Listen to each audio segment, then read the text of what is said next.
Here we go, here we go, here we go. Brian, Alex, Nick, coming to you again this week. Your screen ain't broke. We're just that pretty. Hey. Episode 3 of the Grassy Knoll. The entire gang sits down with Gary Turner, doctoral student at the University of Louisville in exoplanet studies and current professor of physics and astronomy at BCTC in Prestonsburg, Kentucky. Shout out to the homeland. Sits down with us this week to discuss basically anything that's on Brown's mind. So, fun to find out I was not near the intellect level needed to take part in this conversation, but nonetheless, it was an extremely educational session. And what do you want to say, Brian? First off, I just want to thank Gary for coming on. You are amazingly smart, and it was awesome. We talk about space, we talk about search for extraterrestrial life, exoplanets, get some other flat Earth for all you flat earthers, Brad Stanley. So something really quick before this episode before we filmed this episode, we had a Twitter post. You guys really need to work on reading context clues. I don't understand. I don't know if the Picard meme or the Picard gif just was too much. I don't know. But Brad Stanley, you get your question answered. It's super interesting. We talk aliens, planet, space. It's a lot of fun. Enjoy it. The Grassy Knoll. We're getting in the weeds. So what exactly do you do, Gary? So I teach at Big Sandy Community and Technical College in Prestonsburg. And I'm the physics and astronomy guy there. And up here in Louisville, I am a graduate student working on my PhD in astrophysics. And that's what I'm doing with the exoplanet research that I was mentioning in the text. So I study, I actually haven't formally started my research yet, but I've been dipping my toes into it. And this is along the lines of what I did with my master's degree, but it's exoplanet research. So basically we're looking for planets outside of our solar system, around other stars. And there's a few different missions from NASA. The current one is called the Test mission, and that's the data that I'm going to be mainly working with. The data from TESS itself from the NASA pipeline, as well as doing ground-based follow-up on select targets. But I mean, yeah, we're basically just looking for planets around other stars outside of our solar system. And it's a pretty young branch of astronomy. First one was discovered in 1992. So, in terms of people have been looking at the stars for thousands of years, and we've always had this question, right? Are we alone? And we still don't know the answer to that question yet. What do you think? No, definitely not. Yeah, definitely not. Absolutely not. Yeah, I agree there. I mean, and I'll tell you why, right? So if you want your first kind of mind-bending fact. Here we go. Yeah, let's hit it. So the predecessor to the Test mission was called the Kepler mission. I'm getting myself confused here. So the Kepler satellite was launched by NASA in 2009, and its purpose was to monitor 150,000 stars, right? So they just pointed this satellite section of the way this works. But the technique that we use and that these NASA satellites use is called the transit technique. And so this basically looks for planets crossing in front of their host star. And if a planet does so and it's in our line of sight, then the star will dim. And if the star dims periodically, right, if it's cyclic, in other words, if it does so very regularly, then that's good evidence that there is indeed a planet there. So from the Kepler mission, which ran from 2009 to 2013, if I'm not mistaken, the main mission ran for those years. With the planets that they found, a few thousand planets alone came out of that mission. And when you run the statistics, right, you say, okay, how many stars were we looking at? How many planets did we find? How many planets did we likely miss because they were not favorably aligned, since this has to be a line of sight issue? And you can get an estimate of how many planets were in your field of view. So our Milky Way galaxy has right around 100 to 200 billion stars in it alone. And the estimates from the Kepler data were that we can have 1 to 2 planets per star in our galaxy. We know of 100 billion galaxies. So if our galaxy is typical, then you have 100 billion galaxies, each with 100 billion stars, each with 1 to 2 planets. Now, a lot of these planets are, uninhabitable. They're either gas giants, or they don't have atmospheres, or, things of that nature. But when you're talking about 100 billion potential planets, I'd say the odds that some of them are inhabitable is pretty good. Yeah. So to me, the odds, no, life may be rare, but I don't think It's that rare. So let me ask you this: as far as like within our own solar system, we have like Europa is a pretty big candidate.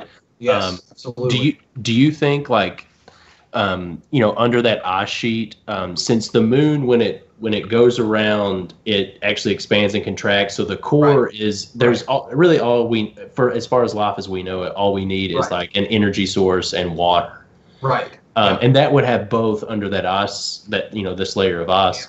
Do you think that that's a pretty good candidate? And there's also the other moons in that, Mm-hmm. Yeah, for sure. So Europa is if I were in charge of exploring life in the universe, Europa would be my top target based on potential. Yeah. Right? Mars is more practical because we can get to the surface of Mars a little more easily. But Mars has a lot of challenges itself, right? Not a lot of people realize this, but Mars has killed about half of the missions that we've sent to it for whatever reason. It's a pretty difficult planet to explore.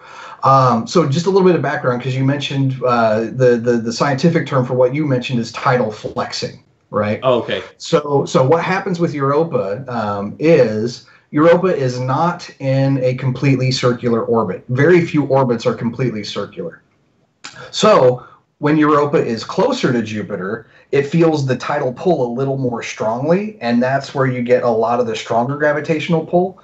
And then as the moon moves a little bit further away, it feels less. So you're getting stretched and compressed at different rates when you move around in your orbit, if you're on Europa. And so that particularly affects both the surface. The surface can flex, just like our surface flexes with in reaction to the moon, our moon. But it also causes tidal contractions in the core as well. So it's that it's because the gravity is not constant. It's constantly shifting either closer or further away from Jupiter.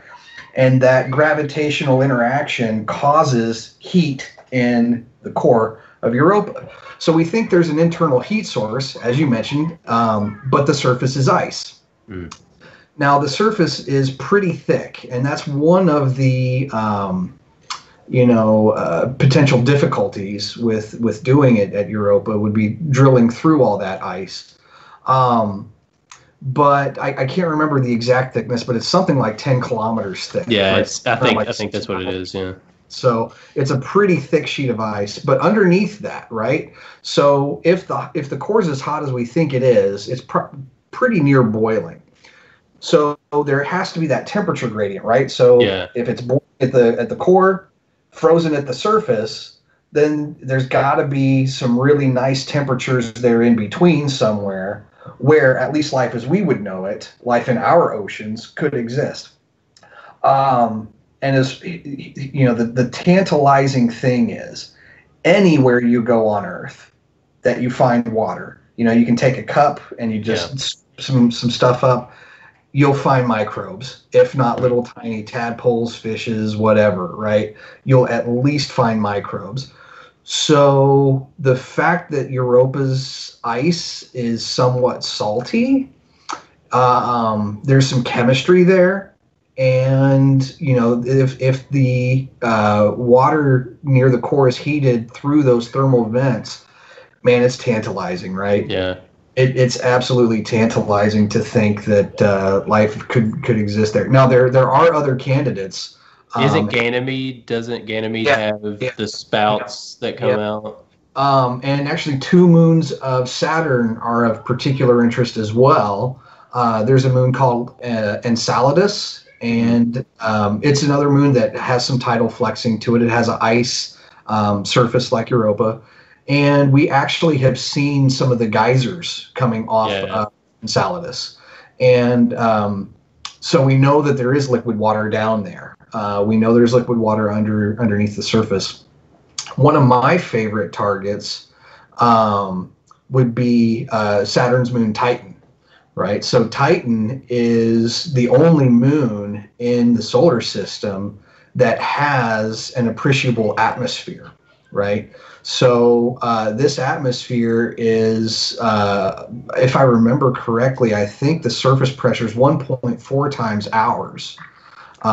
So it's a smaller body than the Earth, but there's so much atmosphere, and what the chemistry of the atmosphere is, what the atmosphere is made out of, it's very, very dense, and it has liquid on the surface in the form of hydrocarbons like methane and ethane.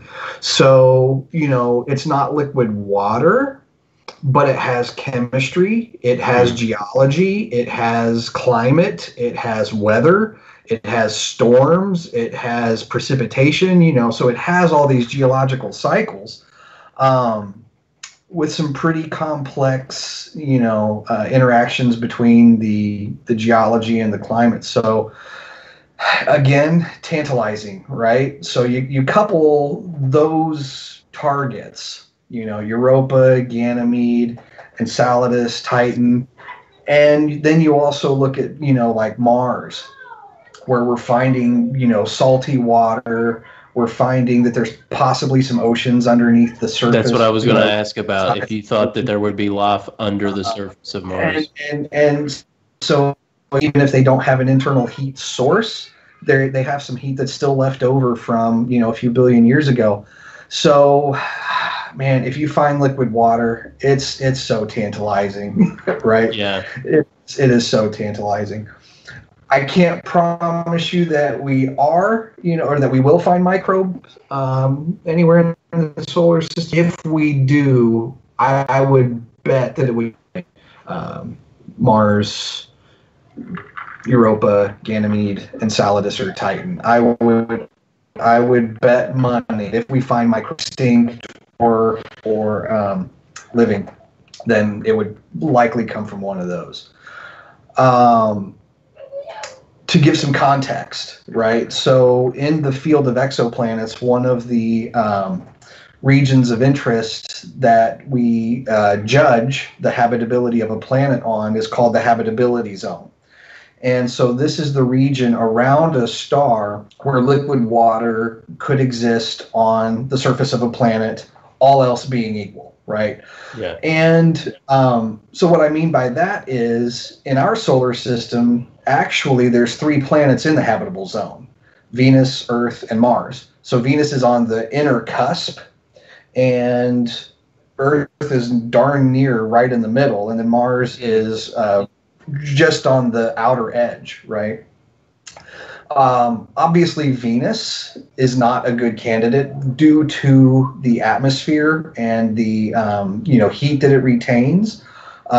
It's you can instantly cook a chicken if you were to take it to the surface of Venus, just with the surface pressure and the temperature. If you were to toss a chicken out of your spacecraft, it would instantly be cooked. And you with it for opening the door, right? So wouldn't be the best of times. But if the atmosphere on Venus weren't so harsh, if it weren't so inhospitable, liquid water could exist on Venus if it had a thick enough atmosphere to ironically shield it from, sublimation and evaporation. If it had an atmosphere that could help regulate its temperature a little bit better than it does now.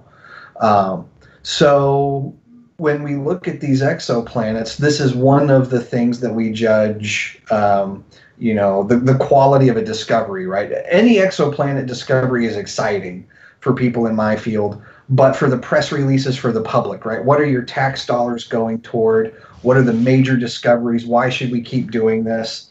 The habitability zone is a great selling point, right? So, like I said, Kepler has found several thousand potential planets. A lot of them are still being vetted. But once the majority of those are confirmed, we'll have 7,000 or 8,000 total exoplanets in our catalog. Tests.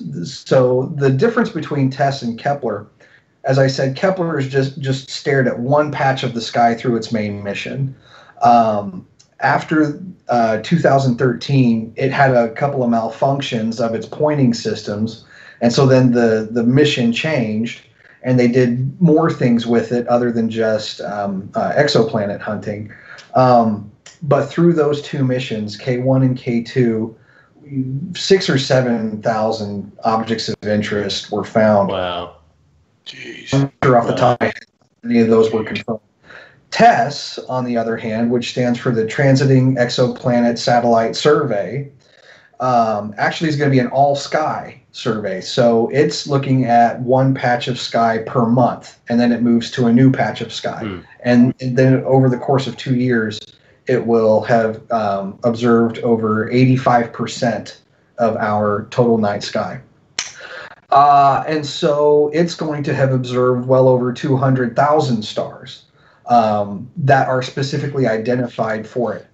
It has over 2 million stars in its field of view. So what that means is that there are other people who are also looking at these images because they're tax funded. Once they're processed initially by the scientists on the main team, NASA has to release these to the public. So if you guys want to do some amateur astronomy work and potentially get a paper published, if you discover something funny that no one else has seen, That'd be cool. you can go to NASA's website and download this stuff, right? You can download Hubble images, because it's all taxpayer funded. So this is observing well over 2 million stars in its field of view. 200,000 were specifically chosen as stars of interest for the mission, but 2 million stars. And you compare this, right, with where astronomy was less than 100 years ago. Like, for example, when Pluto was discovered, right? People literally just stood at a telescope night after night with these glass plates trying to take these pictures, which was a very arduous task. Very difficult, it was not exciting and it was not glorious at all. And you look at just a few stars per night. And now with these automated missions, with the space-based missions and with remote observing, most telescopes now are remote observed. So I can, if I have the proper credentials and I have the login information, I can control a telescope in Arizona tonight, right? That's cool. And I don't have to leave my bed, right? I can just put it on auto routine, check the weather, make sure everything's going to be all right, and then I can go take a nap while the telescope does all the work and then download the data in the morning and do astronomy like an 8 to 5 job as opposed to a 5 to 8 job. But so, with 2 million stars that TESS is observing, there's going to be stuff coming out of there along with the exoplanets that I can't even tell you what they're going to discover, right? I can't even anticipate it, just because some of that stuff is going to be so mind-blowingly new. So who knows what's going to come out of this along with these planets? Who knows? So I don't. I can't even tell you. how do they set the duration? So you mentioned Kepler was from 09 to 13. Well, TESS, is it a predetermined time slot, or is it just until?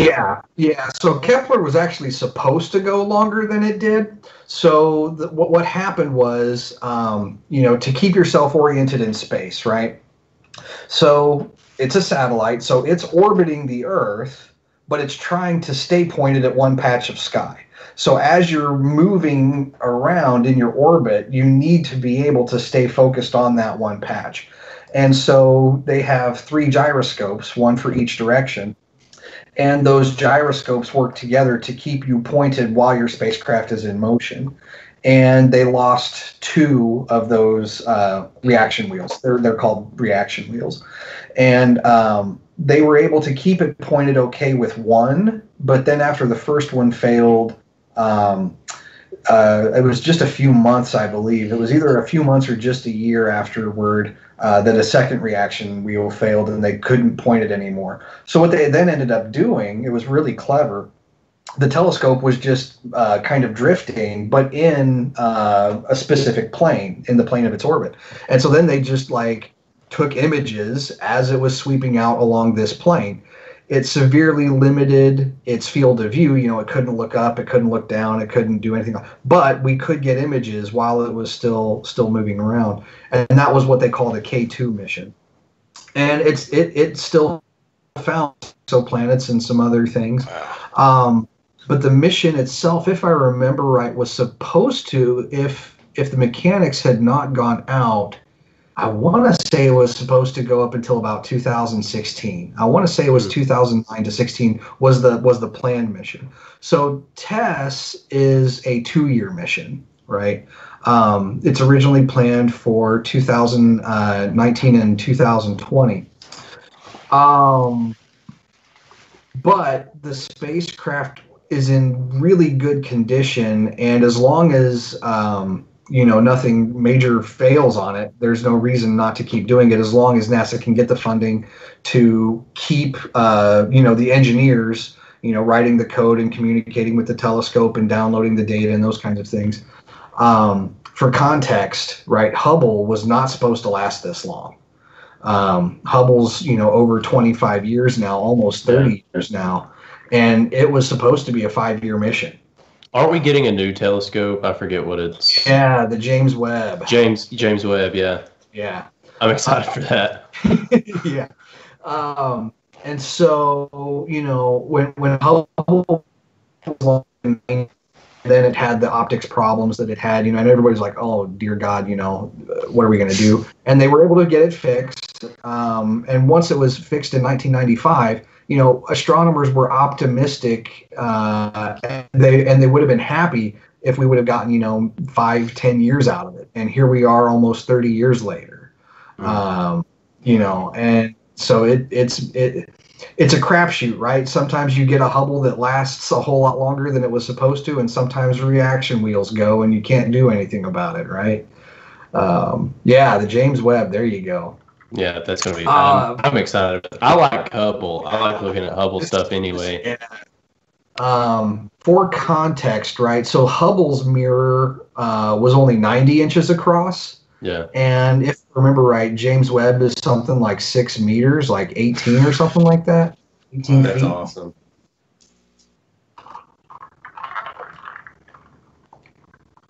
Yeah. I mean, the lake is just absolutely mind-boggling, right? Yeah. So what do you think about, do you think that we will find microbial life before we find intelligent life? I do. I do too. So unless we've already found them. That's exactly what I was about to say, right? So the whole ancient aliens thing, right? I'm not saying it was aliens. Yeah. But it was aliens, right? Yeah.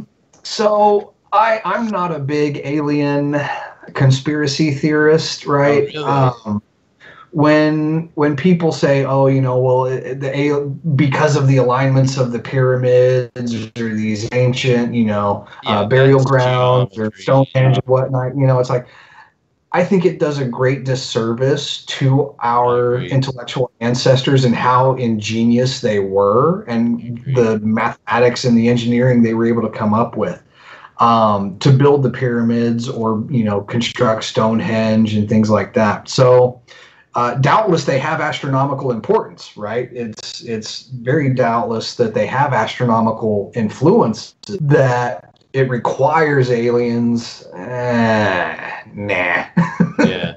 I don't buy into that. Is it possible? Cannot say it's impossible, right? Do you know Bob Lazar? I've heard the name, yeah. Yeah, so Bob Lazar claimed to have worked at S4, which is Area 51. Right. And he says that we have multiple different UFOs that he worked on. Well, he only worked on one, but he saw, multiple ones. He said for some reason he wanted to say that they were found in an archaeological dig. Mm-hmm. Stuff like that. Yeah. I haven't heard this. This is news to me, so I'm intrigued.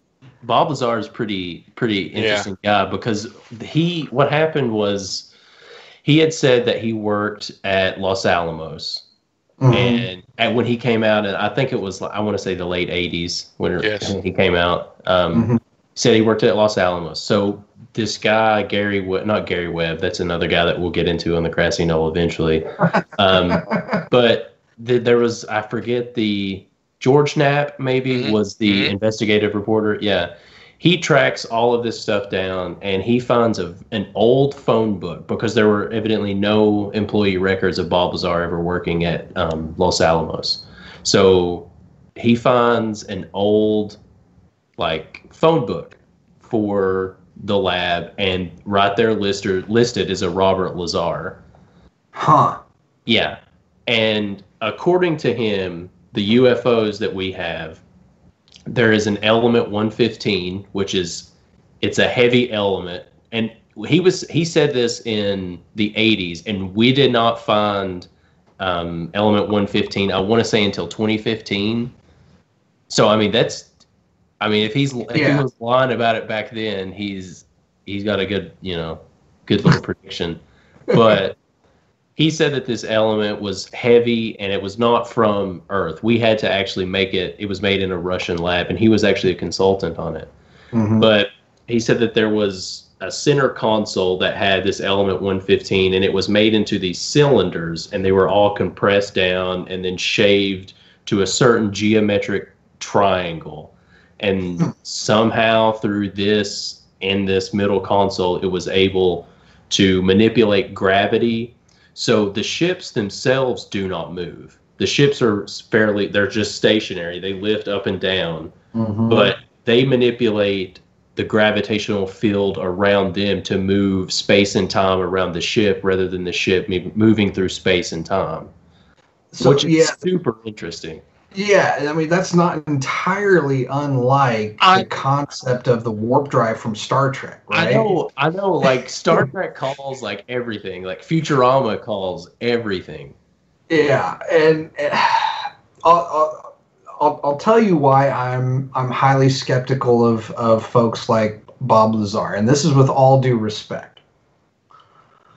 What's the best way to divulge a secret? Disinformation. You tell people this is secret. You cannot tell anybody. Yeah. So you get people thinking that this is. And so, we can't even keep national security secrets at the federal level, right? How many times a day is some official, giving an interview to some newspaper or reporter or magazine under the, condition of anonymity because they're not supposed to be talking about it, right? It's this is the same, one of the same reasons or arguments that I'll give with moon landing conspiracy theorists. And I'll say, okay, so you have all of these people who worked for NASA and worked for all of the people who subcontracted with NASA for the moon landings. And even if you kept most of them in the dark, right? Even if you didn't tell everybody, we're not landing on the moon. We're just building this show and we're shooting it in, Hollywood or in New Mexico or wherever Stanley Kubrick was supposed to. Stanley Kubrick, yeah. Videos. There would have had to have been enough people at the top who knew about this, who later in life would have come out just because, for whatever, for the fame or for, whatever, would have come out and said, hey guys, this has been a lie. We faked this. But at the same time, don't you think that maybe that big, right? But don't you think at the same time, maybe if they were the only ones coming out and saying, oh, we never went, people would be like, oh, you're crazy, of course we went. Now that's a good question. That's a good question. Well, okay, so as far as I'm concerned, there's only like two possibilities for aliens. Either there are intelligent aliens, I guess three. There are intelligent aliens and they exist. There are intelligent aliens, they exist, and they work with people within the government or black operations, stuff like that. Or there aren't any. I feel like there can only be like those three. Yeah. My personal thought is, well, let me finish this one thought and then I'll address that. So the reason I'm skeptical of Bob Lazar or any claims similar to that is Los Alamos and other government labs, throughout the course of a few years have thousands of people come and go, right? Researchers, postdoctoral people, full-time researchers and engineers, technicians. So if there was a discovery of some previously unknown element, right, whatever it was, 115 or whatever, number one, nearly all of the elements at that level on the periodic table are highly unstable. Yeah, right? it only lasts like a few fractions of a second. Only a few fractions of a second, right? Yeah. So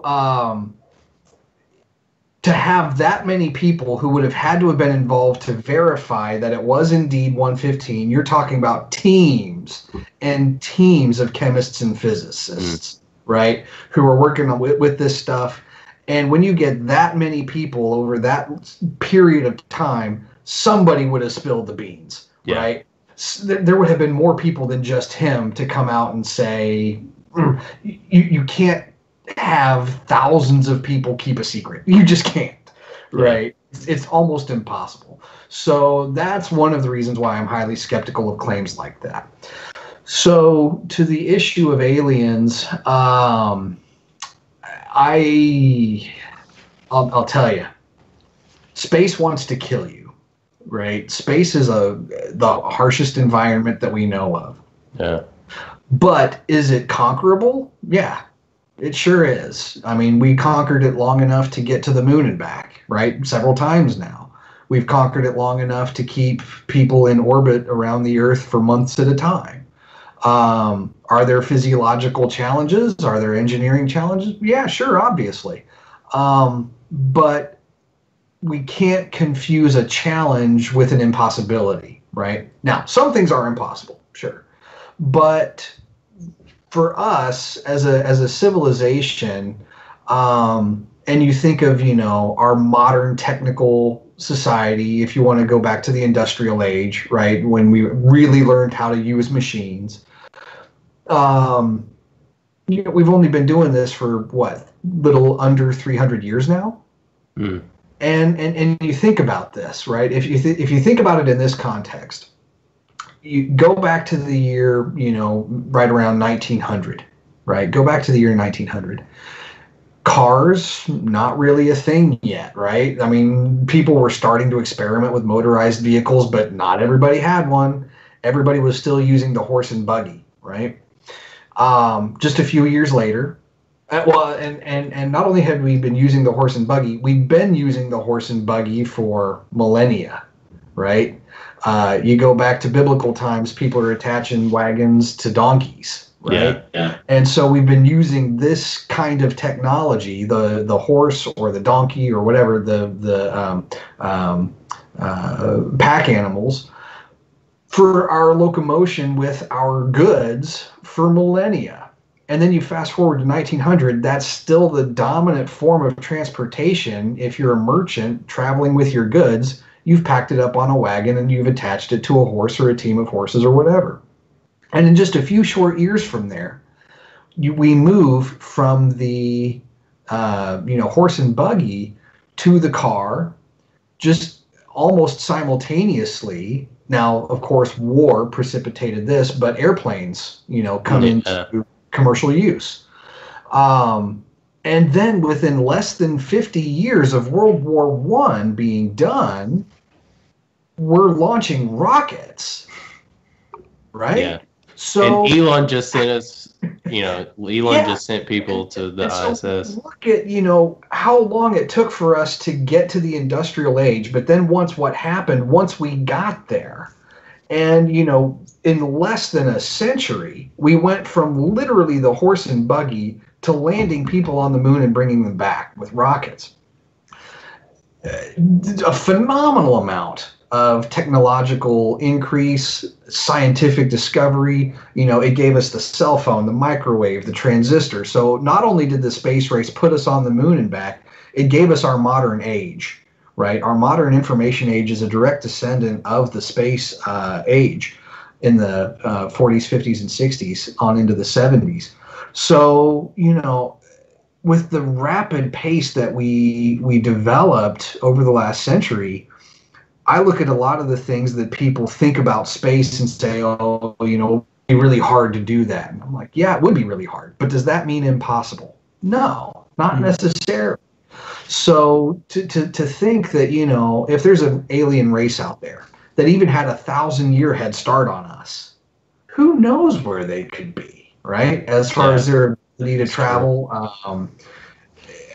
If you want to use classic rocket propellant, traveling between the stars takes a long time.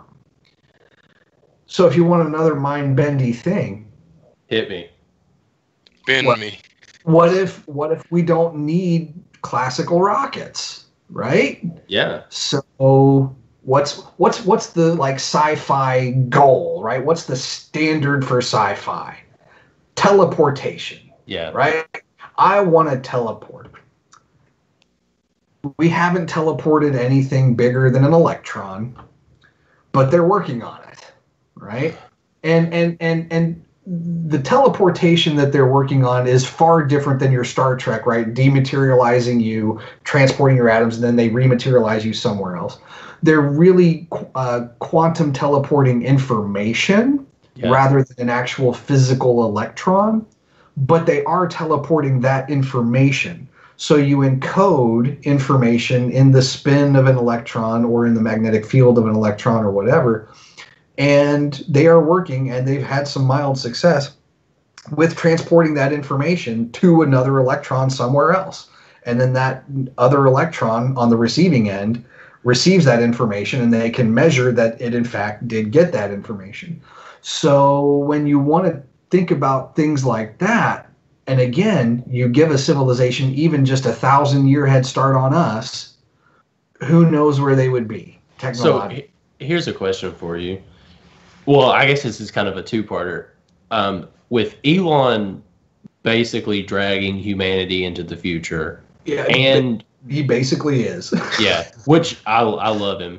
I'm a big fan. But with people like him, we have Bezos with Blue Horizon, all these other, the privatization of space, or Virgin Galactic, stuff like that. Right. With that kind of privatization of space exploration in combination with the way technology advances exponentially as far as like artificial intelligence, quantum computing, stuff like that, do you think that we're kind of on the cusp of another age of space?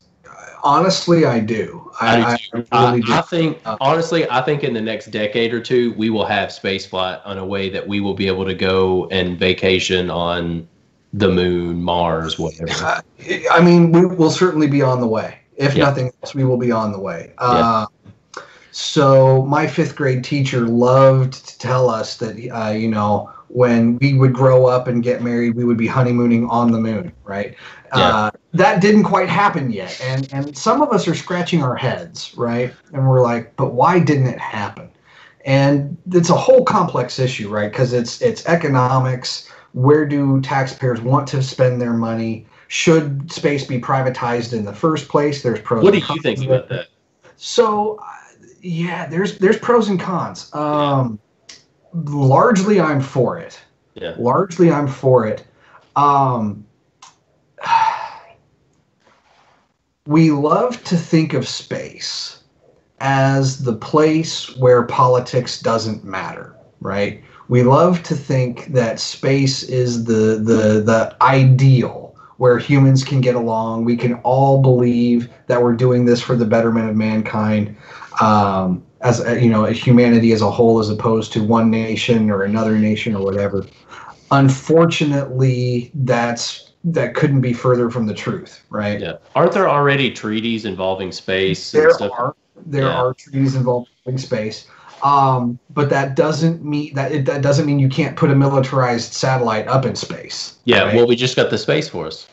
Exactly. And so, with the militarization of a great number of satellites, space is peaceful right now, but it's not quite, the same hazard as your mutually assured destruction when we and Russia, we're both pointing our nuclear arsenals at each other and we're ready to blow each other up.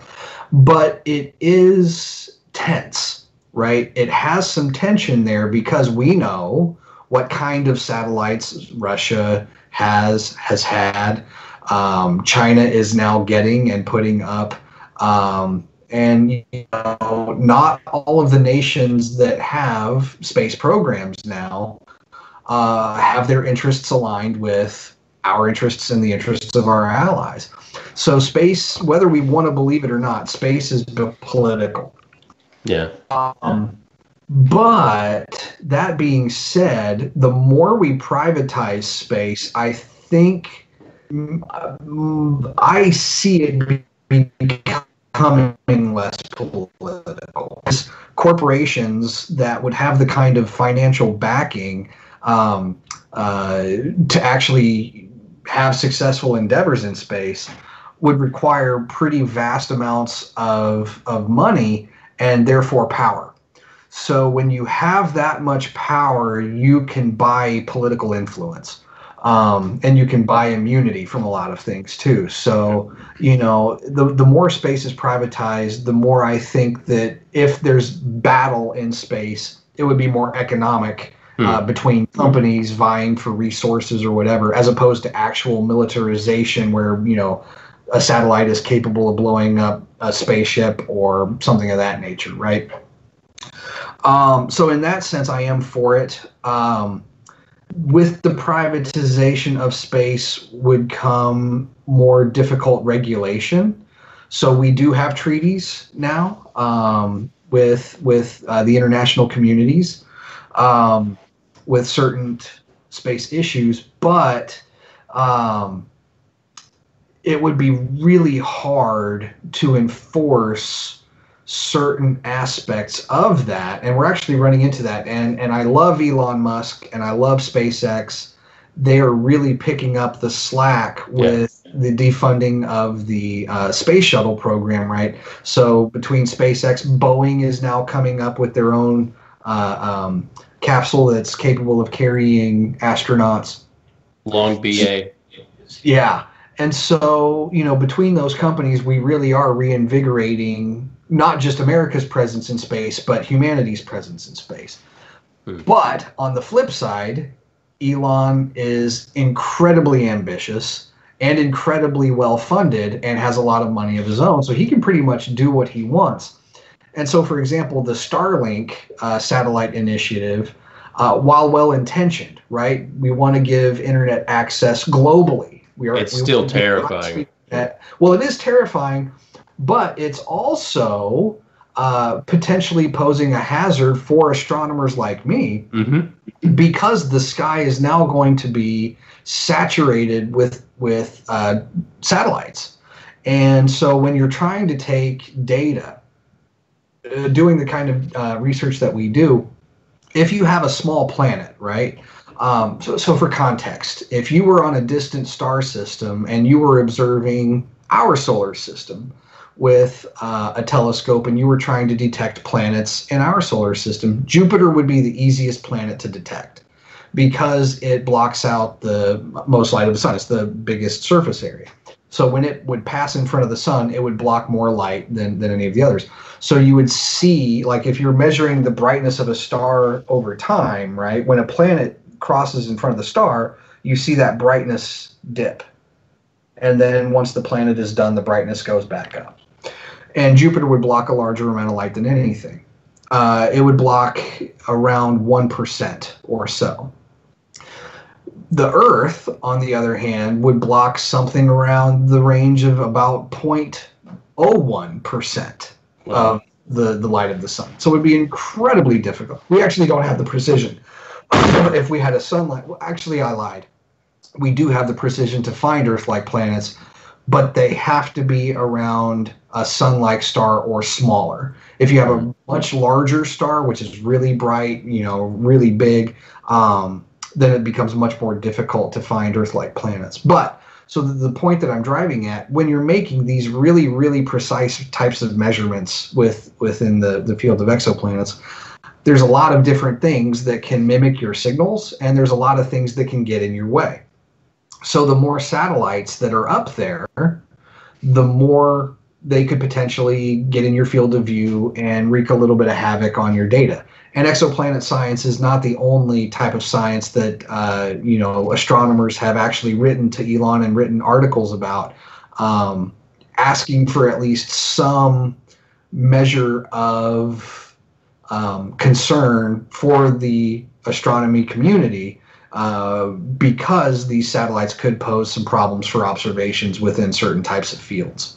So, is there also, and I don't know that this is true, but is there also a problem with astronomers here with all of the space debris? Like, I know as far as like Hubble and stuff, like that's out, that's way out. But right. Is there, because there is a ton of space debris. There's a lot, right? There is a lot. It is a concern. It's not huge. Okay. Right. So when I was at Ball State, I got my bachelor's and master's degrees from Ball State University in Muncie, Indiana, and I did research there for 4 years, using the telescopes there, and then with the consortium that we were associated with out in Arizona. And within those 4 years, problems with our cameras, right? Actually, by the way, if you have one of these little ditties, right, and you can take really good pictures with your camera on your iPhone, this is a direct descendant of the astronomical community, by the way. The way your camera works on your iPhone is identical to the what we call the CCD cameras that came, I actually don't know when they were invented, but they became popular with astronomers back in the mid to late 90s. And they were pixel based, right? So when people talk about pixels, that's what we use. But it was astronomers that used them first, right? And then people adapted the pixel idea into the smartphone and different cameras. That's digital cameras. So your iPhone camera is actually a direct descendant of the astronomical community. You're welcome. So, we would have much more problems with pixels, with the camera malfunctioning, with a phenomenon that we call cosmic rays. And cosmic rays are just stray radiation from space that can interact in our atmosphere and cause a streak of light that can go across your image and things like that. We had a lot more problems with those than I ever recall with actual legitimate space debris, flowing through our images. So there's what's the total number of satellites in the sky? It's well over 3,000 now, right? It's well over 3,000.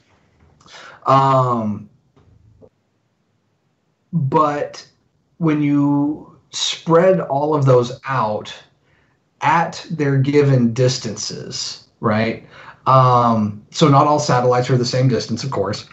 And so when you have all of these different satellites that are spread out the way they are, they're different layers, different altitudes, different orbits. They're really quite far apart in the sky. When you're looking up at the night sky, you'll actually only see a few satellites at a time whenever you're looking up. And so the chances that a satellite or a piece of space debris would actually flummox your measurements is quite small. The problem with the Starlink satellites from Elon Musk is just their sheer numbers. We would be launching so many satellites that it would potentially start to cause problems. So I don't. Do either of you know what the number of Starlink satellites he's looking at launching? It's a lot. I want to. He's well over. He tweeted about it not long ago. I think he has over 400 right now. 540. Okay. Wow. Yeah, 540, and he needs. And he wants 12,000. 12,000. So we could be. I don't. The reason I don't know the official number of satellites is because not all governments, report all of the satellites that they launch. But that would be at least in the realm of doubling the number of stuff that's up there, right? Which, again, well-intentioned, right? We want to make sure that people have high-quality access to the internet for sure. I think at this point in the developed world, people would not know what to do if the internet suddenly disappeared, right? Most of our banking is done online. Our bank accounts are held online. And if it went away, it would be really tough to go to the bank and get all your money, right?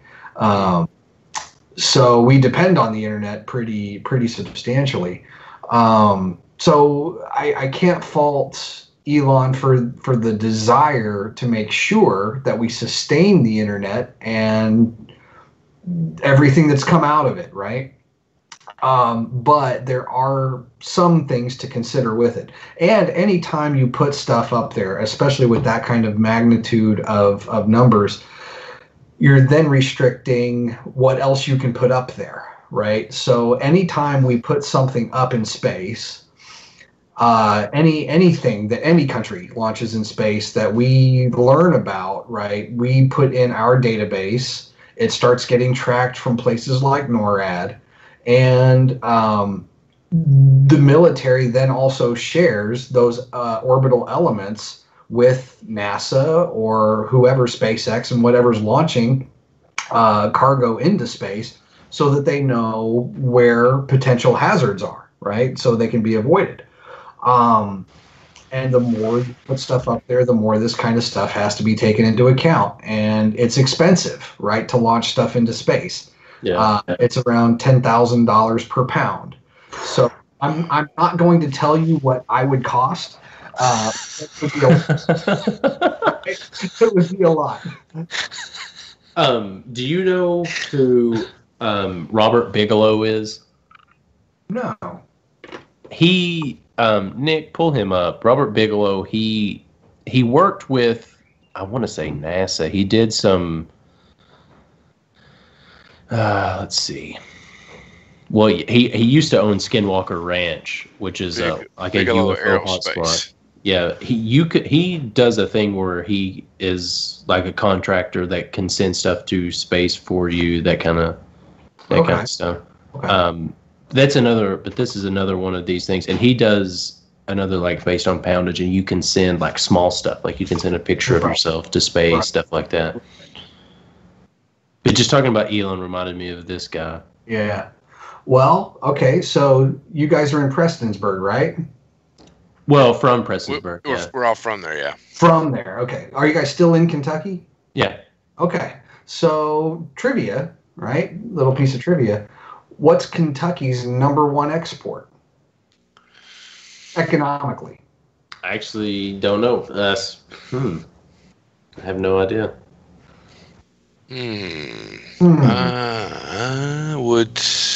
I'm not going to look it up either. Yeah, don't cheat, right? Take a couple seconds. Is it space related? It is. It's Whoa, aerospace. then I'm way off. Steel? It is aerospace. And normally when you think Kentucky, what do you think? Either bourbon, horses, whatever, right?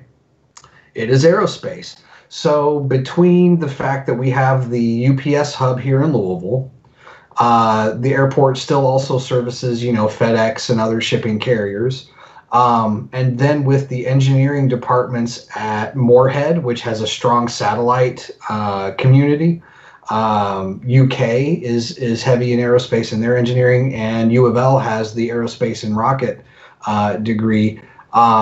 We do research. We put satellites into space. We do airplane engineering, and all of that combined in the aerospace umbrella.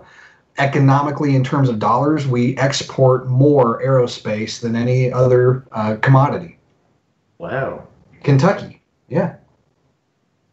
Yeah. You when you think aerospace, what do you think, right? California, Texas, Florida, maybe Arizona or Colorado or something like that. And their total dollars that they have in aerospace is far more than we are. But per capita, we're the largest in the country. That's pretty cool, actually. Yeah. So, actually, Moorhead has a really good space science program, a really good master's degree in space science. I think that's what Zach Talby went to. They build and work with people who build what are called CubeSats. And I'm not really familiar with what their functionality is, but I know they work a ton with them. And they actually put things that go into space and are functional and do science and communications and whatnot. So Moorhead is heavily invested with the satellite industry. Rocketry teams from U of L continually win national awards when they go to the national competition for those kinds of things. So, Kentucky exports aerospace. That's pretty cool. Yeah. See, I had no idea about that. Yeah. Not just horses and bluegrass, guys.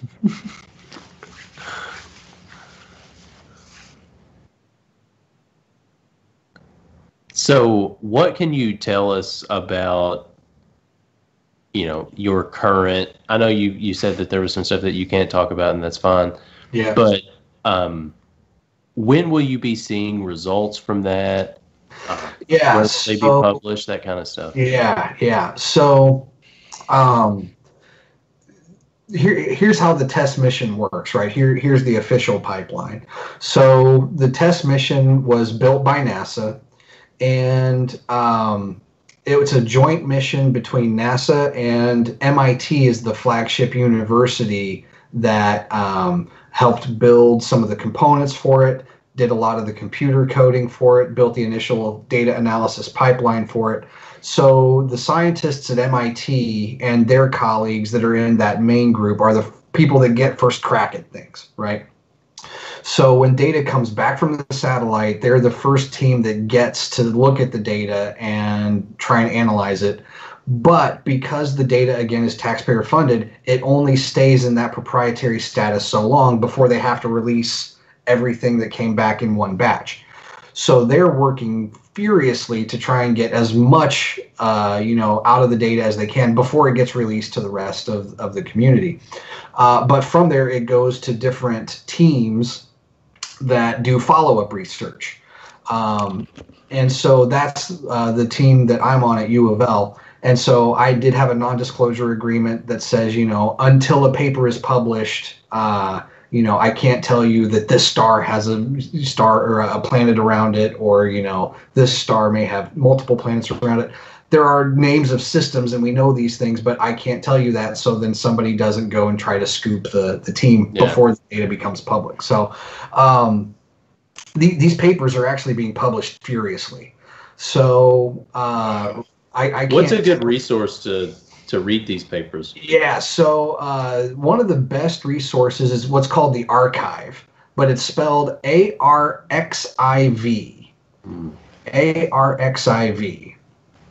And so the archive is a physics and It has all branches of physics and mathematics included, but that first link under the physics where it says astrophysics, that's a repository where people can.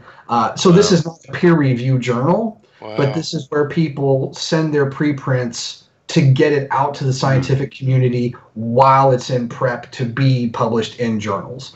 And there's a few reasons to do this. Number one, if you're afraid, if you're in high competition with another group and you're afraid you might get scooped, you can put it here first and show that you actually did the paper first. If your journal kind of drags its feet, or if it gets stuck in the peer review process and things like that, and your paper might not be published officially before the scooping people did, you can go back here and prove that, we had our data first, our paper was written first, et cetera, et cetera, et cetera.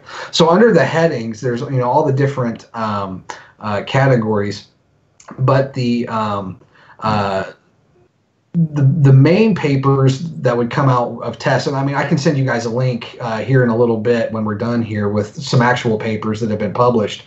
But the papers with tests would usually fall under either the Earth and planetary astrophysics or the solar and stellar astrophysics. Nick, search Zeta Reticuli on here real quick. I'm just curious. You have to spell that for me.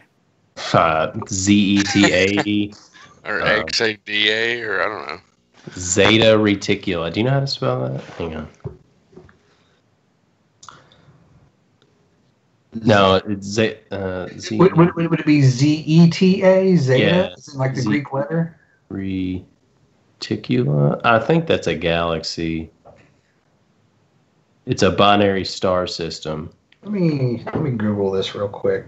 Zeta Reticuli. Yeah, I'm assuming it's two different words, right? Yeah.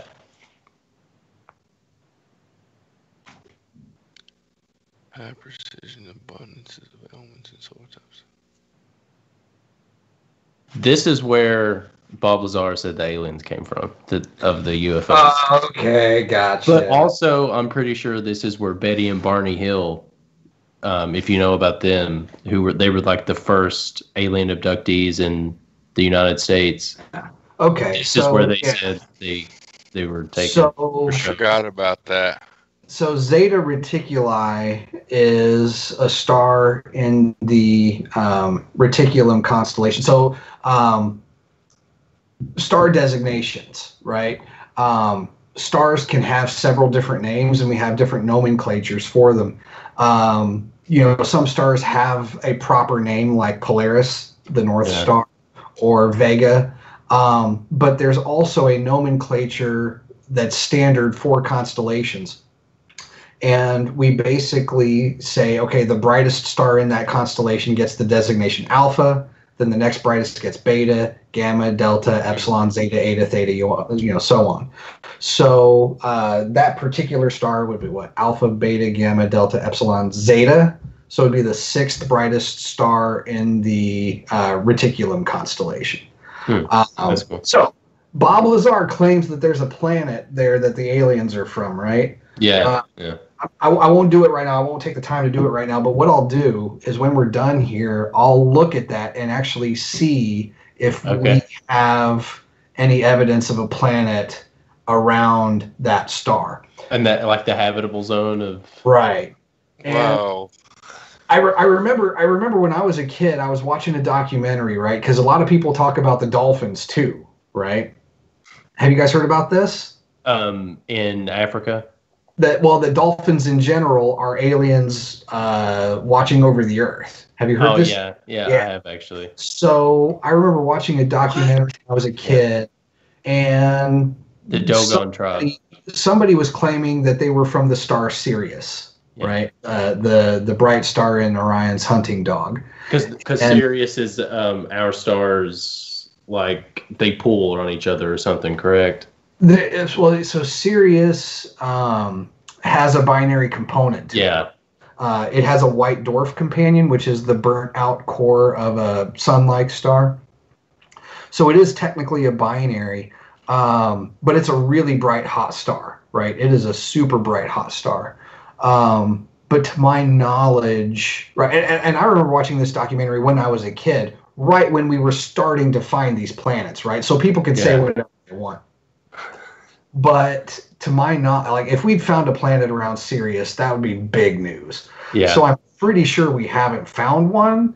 And Sirius is close enough that if there was one there, we would have a really good chance of detecting it. It would have to be in a really weird orbit for us not to be able to tell that it was there. So I'm reasonably confident that the dolphins are not aliens from a planet orbiting Sirius.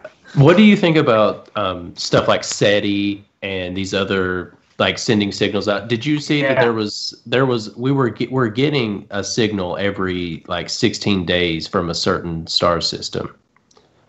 I haven't heard about this. Yeah, Nick, I think I sent that in the Discord. How long has that been going on? Do you know? Hang on, let me see if I can find this, and I think I remember sending it because I was like, 2020 is just now starting to get weird. Yeah. So just I wish I had more time to keep up with this kind of stuff, but my teaching schedule is just insane right now. Yeah. I'd be interested to. I mean, because I remember hearing about some of the different signals we've been getting, but I just never did have time to look into them as deeply as I would have liked. Every 157 days. Every 157 days. So, right. Just to let you guys, give you a little bit of background here. The reason that those kinds of signals are intriguing, right, is, 50, 60 years ago. Oh, wait, hang on. Look here. In February, scientists revealed that an object 500 million light years away appeared to be transmitting signals every 16 days. Gotcha. Okay. Gotcha. That's crazy. It is. So the very first regular radio signal that we got, that was evidence of what we now know as a pulsar, a neutron star with a really heavy magnetic field. The researchers, it was found sometime in the 60s, if I'm not mistaken. And the pulses were like, fractions of a second. Yeah. And these radio pulses just kept coming in, just regularly. And the signal was actually termed LGM for Little Green Men. Yeah. Right? Because at the time before that, we didn't have any explanation for why a signal would be so regular, right? If it wasn't an intentional signal from an alien trying to get someone's attention, right? When you're trying to get someone's attention, you don't do random things. You do something regular, right? In hopes that they'll notice the pattern. And so I don't know what that signal would be naturally. I'm sure there is a natural explanation for it, or at least people are trying to find one. But that is intriguing, right? Yeah. That is. I mean, maybe it's because I want there to be right. Hope springs eternal, right? Yeah. So you ask my thoughts on SETI and that whole culture as a whole to go along with this. I'm for it, right? Yeah, I do. I'm at least for the monitoring and looking for signals.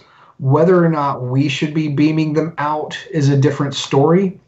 Unfortunately, we are, just by the fact that we've been transmitting our TV and radio, those signals are escaping into space. So if there are aliens and they've found our signals, they're watching, reruns of I Love Lucy right now, or German Nazi propaganda from 1943. So who knows what type of Earth they're getting. So, we are beaming these things out. But as far as the monitoring, I am for it. All right. And a lot of people look at SETI and say, well, it's a waste of taxpayer money, right? Because the chances of finding anything are so slim that, we should really be devoting resources elsewhere and so on. And my response to that is, it's true that the chances are slim. Scientifically, we have zero thinking or reason to think that we have been visited by aliens to this point. And if we have, they've done a really good job of covering their tracks, right? Well, they made a deal with Eisenhower. Do what? Yeah, that's another one that Eisenhower. Okay, so in the 50s, Eisenhower was at, I forget the air base in California. Okay. And he had to make an emergency stop at a different air base for like some dentistry work. And the conspiracy is that it was actually a meeting with a group of aliens, and we traded, like, they got some of our people, we got some of their people to work in like deep underground military bases, which will be another episode. But basically the theory is, you know, we made this agreement, this treaty, and that is where you get the Trilateral Commission insignia. Okay.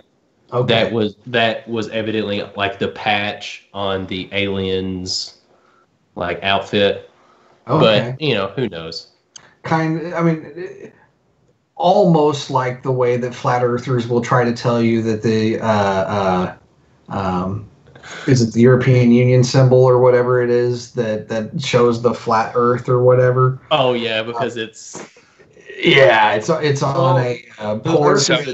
The Earth is a donut, right? I'm glad.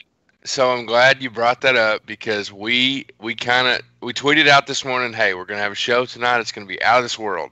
Give us a question. Some people picked up on the context clues and said, you know, my question is the Earth round or is the Earth flat? So I'm glad you led into that, and we would love to know your answer.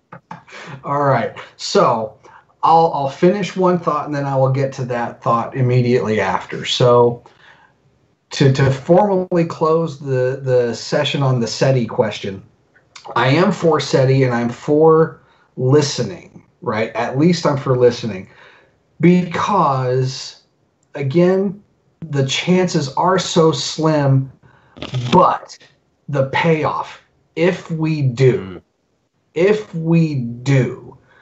the payoff would be unbelievable, right? We're literally talking about the biggest discovery in the history of the world, everything, right? Yeah. There's not a discovery that you could make that would be bigger than that. And so devoting a few $1 million a year to that project, totally worth it in my opinion. So yeah, I'm for SETIs. All right, flat Earth. So how much time you got, guys? Hey, man, as long as you want. So, man, I have to go back and dig up my list of stuff. I used to have a bullet point of like point after point after point with this, but I'll start here, okay? If anybody who is sympathetic to the flat Earth movement is listening, I would challenge you on this. Nobody doubts that the equator would have to be smaller than the 30th south parallel on a flat Earth, right? So if I'm looking at latitude and longitude, as I go from the middle of the Earth, if I'm on a flat Earth coordinate system, I go from the North Pole down to the South Pole, or I'm sorry, from the North Pole to the equator, I've gone 90 degrees, right?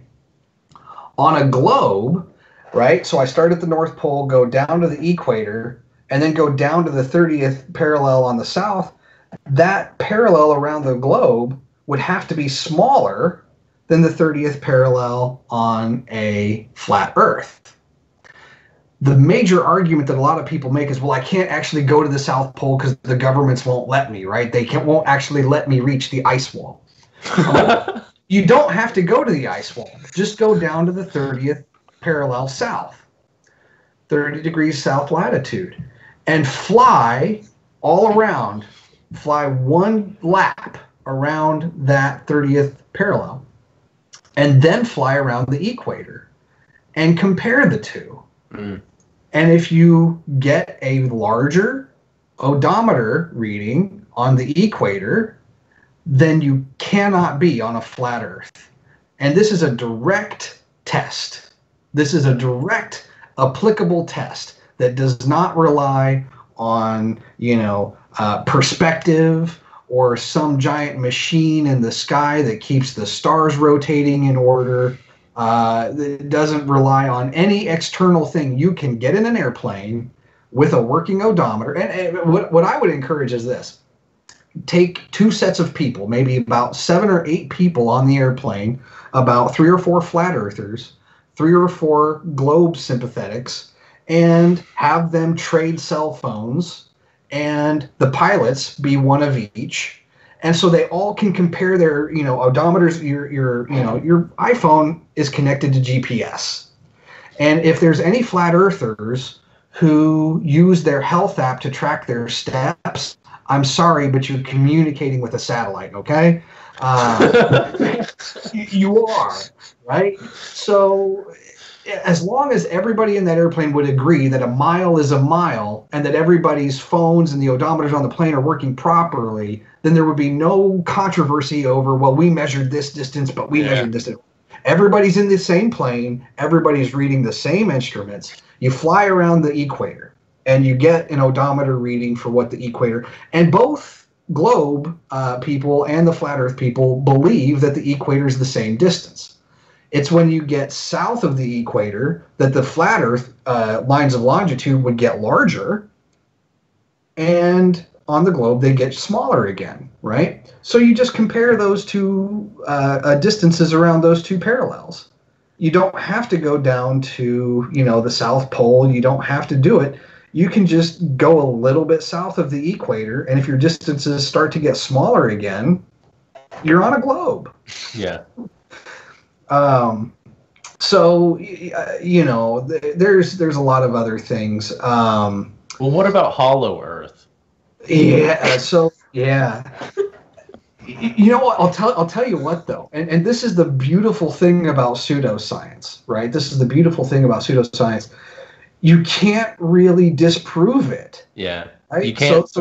Yeah. Elon, I think Elon is trying to with boring. Yeah, but if you were to, hollow out and make the tunnels that Elon wants, then it would be harder for the hollow Earth people. But you could always still make the argument that the hollowness is below Elon's tunnels, right? Yeah, that's true. So, well, Admiral Byrd. I mean, so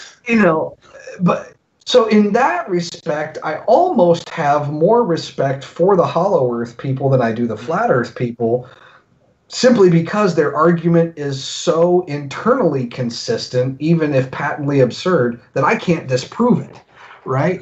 Whereas with the globe versus flat, I have a test that we can do right now. We can get in an airplane and we can fly around, due east or due west around the equator and different lines of latitude and directly measure those distances. One of the other direct lines of reasoning for a flat Earth, if you want to do a side-by-side, right, look up what Orion looks like from the northern hemisphere and then what Orion looks like from the southern hemisphere, right? So in the northern hemisphere, Orion is more or less upright when he's highest in the sky, right? So now Google Orion from Chile.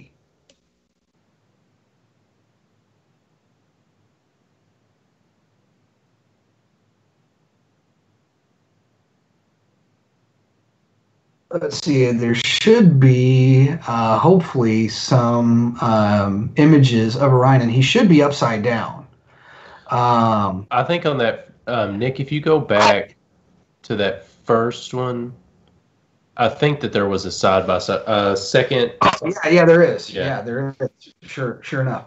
So if you dig hard enough, you can actually find, legitimate, not just artists' illustrations, but you can find actual astrophotographs that people have taken, and Orion is upside down, right? Mm-hmm. And on a flat Earth, that just wouldn't happen. On a flat Earth, that just wouldn't happen, because no matter where I'm looking, I'm still looking up at the same dome, right? And so I wouldn't see things upside down in the northern hemisphere compared to the southern hemisphere if I didn't have to change my perspective, right? So in one case, in the northern hemisphere, my head is looking up this way, and in the southern hemisphere case, my head is naturally looking this way, and so I'm, essentially oriented in a different direction with my head compared to the stars. So when you cross the equator, the stars that are still visible from both regions are upside down in the southern hemisphere compared to the northern hemisphere. And so you wouldn't get that perspective on a flat Earth, nor would you get the fact that the North Star is not visible below the equator, right? If I'm on a flat disk and the North Pole is in the center and the North Star's up here, I would still be able to see it from the edge of that disk. It wouldn't matter where I was. I would still be able to see the North Star. But the North Star is on the horizon at the equator. It literally just sits right on the northern horizon at the equator. And it's because the North Star is up here, and if I'm on a globe sitting on the equator and I'm looking up this way, then the North Pole is the cutoff of my visible area. And so, when you don't have to do a lot of explicit scientific arguments. You can literally just get in an airplane and go to the southern hemisphere. You can, you don't have to appeal to really complex reasoning to think through the whole flat Earth thing. So why do you think flat Earth has become such a big thing again? Oh man, that's a really good question. Because I don't understand like where it came from, because it is everywhere. It has resurged with a vengeance. Yeah. Right?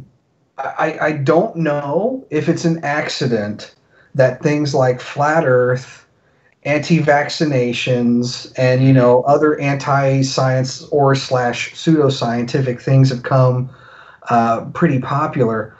So basically, you're saying it's a psyop. Yeah, I agree. I agree. And so I think that it's because it's almost like we worked too hard, right?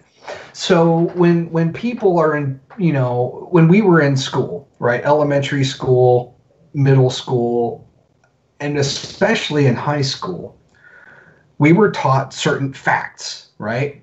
But then once we got to a point in our science classes, what was the main trope? Here's what we know, but question everything, right?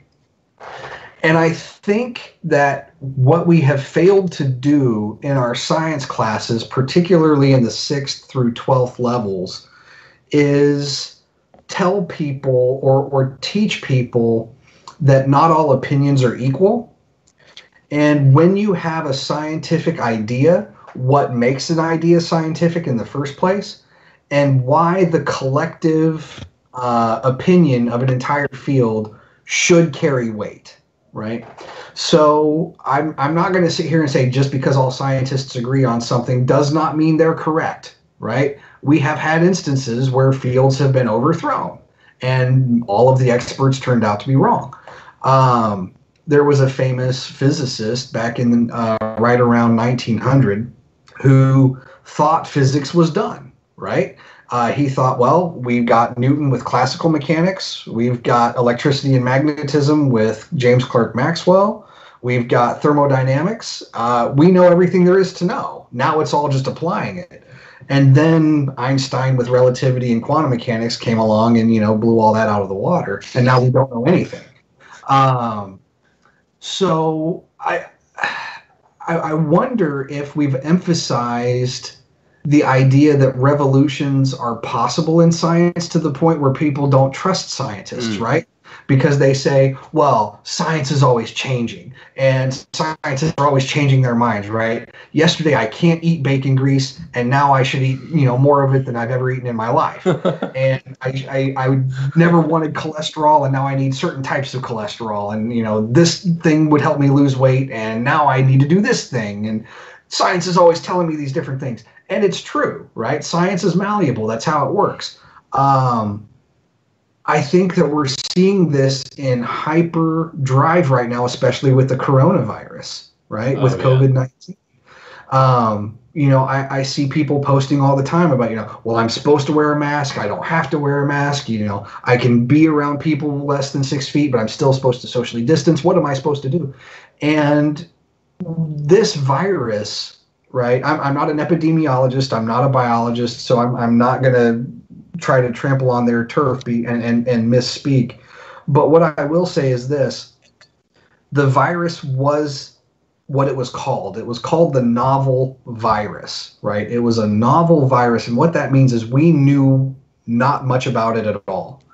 And so when you have a virus that you don't know anything about, your first inclination, and especially once we realized how contagious it was, how easily it did spread, your first reaction is, what we really do think will work. Okay, social distancing, some of the other measures that were taken, get ventilators, and we're going to try these drugs, and we're going to try these drugs. And so people were just being inundated with all this different stuff, right? I need to do this, but I also need to do this, and I shouldn't do this. Then 3 weeks later, they're telling me not to do the thing that they originally told me to do. And it was just science in hyperdrive, right? It was just science in hyperdrive where, as scientists and doctors were learning more about the virus, they would make more recommendations. And some of those recommendations went against what they originally recommended. And so when people that I would interact with on social media or whatnot, would bring those things up, I would be like, let's calm down. It's because we have new data, right? It's because we have new data that these new recommendations are coming out. And usually science is on the order of years to decades to centuries, right? Back in 2015, we just confirmed Einstein's last prediction with general relativity, right? With the whole gravitational wave. Which was awesome. It was super awesome, but it was 100 years in the making, right? Yeah. It took 100 years for us to get the technology to do it. And so usually that's how science works, right? It's somebody in the past has this thing, and we finally developed the technology to do it centuries later, or years or decades or whatever. And here it's just with the virus, it's been weeks, it's been weeks or days. And so it's just been science in hyperdrive. And I think that the whole phenomenon of flat Earth or anti-vaccinations almost stems from people mistrusting science because it does change. And they don't realize that that's its purpose. Yeah. Right? They want to know a fact, and then they want that fact to be the fact. And that's not how science works. And I think that people, get a little bit mistrustful of that, right? If you've been taught in biology all of these facts about the body, or all of these facts about different animals, and then all of a sudden you realize real science is this fluid thing that changes with data, with testing, with trials, with whatever, then you are hesitant to trust what a scientist says when they say, no, actually, some bacon grease is really not bad for you. In fact, there's some good cholesterol in there. And you're like, but my whole life I've been told it's bad. But then I looked at my grandma, and she cooked in bacon grease for her whole life, and she's 95 and healthy as, anybody else. So what do I do, right? And most people don't understand statistics, right? Most people don't understand. Well, statistics are easy to manipulate too. 100%. Incredibly easy to manipulate. You talk about anything that anybody wants to use a statistical argument for, and a really good statistician or a mathematician can usually just flip that on its head and play the devil's advocate really quickly. There are good statistical techniques, and there are times and places that statistics should be trusted, but they are easily manipulated. That is for sure. So, do you think another big problem is like the politicization of science? Yes, I firmly do, and it was an accident, right? Yeah. It's not like scientists willingly want to put themselves in the public sphere within politics and things, but with the way that our system is structured, it is easy for some of these issues to be political, and they certainly have become political. I don't think there's a bigger political science issue, coronavirus currently notwithstanding, than climate change, right? With global warming. And this is an issue that, the people who are convinced it's not happening, they are convinced it's not happening. And which is insane. I think we are, and I'm gonna say this, I'll fall on the sword. We're glassing over a not as frequently discussed conspiracy, but the world is getting dumber. I would actually agree with that. Yeah, Idiocracy. We are living in the movie Idiocracy. And the reason I say that is this, right? I would agree with that because for as smart as we are becoming as a species, with the invention of rockets, we've been to the moon, we have all these satellites, we can communicate all around the world instantly on our cell phones, on our computers like we're doing right now. But when the internet went from what its original purpose was, the sharing of information, to the ability for people to use it for leisure and whatnot. That's what humans want to do. Right? Posting their meals, their opinions. We want to post cat videos. Yeah. We want to post videos of our kids falling downstairs because it's cute. We want to post videos of, whatever. And most of what's posted on the internet lacks, the substantive value of information or information sharing that its original intent was. And it's not necessarily a bad thing for people to engage in mindless social media. Everybody needs a way to relax. But because the internet is such a good place for turning our brains off, it is really easy to do so. And get lost in that. And the smarter many of our individuals become, we're inventing AI, we're inventing quantum computing, we're inventing, technologies that will save lives with medical, advances. So as a species, we're getting smarter in a lot of ways, but I think the average person, because they are so inundated with this new information age, it can be hard to parse out what is good information and what is bad information. Mm. And bad information is often seductive, right? Well, I think Gucci Mane said it best. A man with no sauce is lost, but that same man can get lost in the sauce. Yes. Yes, absolutely. I think that's great. And so, well, okay. For example, right? I like to pick on Congress. Okay. Oh, me too. I love to pick on Congress. I cannot imagine 535 people who, as individuals, right? Most of these people have advanced degrees. Mm. They have been trained to think in some discipline, right? Yeah. And that's a really good thing. But you put 535 of them together. I mean, we separate them into two groups. Okay, fine. But as a collective, how long does it take for something to get done in Congress? And how much bickering And if you were to take the individual IQs of everybody in Congress, who should be presumably pretty good, right? You'd think average. You would think. You would think average to above average IQ if you're going to be a legislature at the federal level for a 300 million population person country. But then you look at some of the things that come out of Congress, and you're just like, guys, gals, what are you doing? It doesn't matter if you're right or left, right? It doesn't matter if you're central, if you're libertarian, whatever. You look at some of the things that as a collective comes out of Congress, and you're just scratching your head like, what in the world is going on in there? And I'm fully convinced that there has to be a threshold, right? You put a few smart people, well, you give one smart person a problem. They will likely do a reasonable job of trying to solve and attack that problem. You give a small group of people a problem, and they will usually come up with a really good solution. 3, 4, 5 smart people, really good.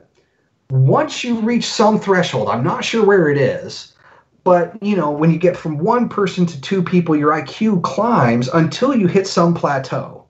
And the more people you add after that, it just plummets, right? It doesn't matter how collectively or how individually smart these people are. As a collective, it just goes downhill.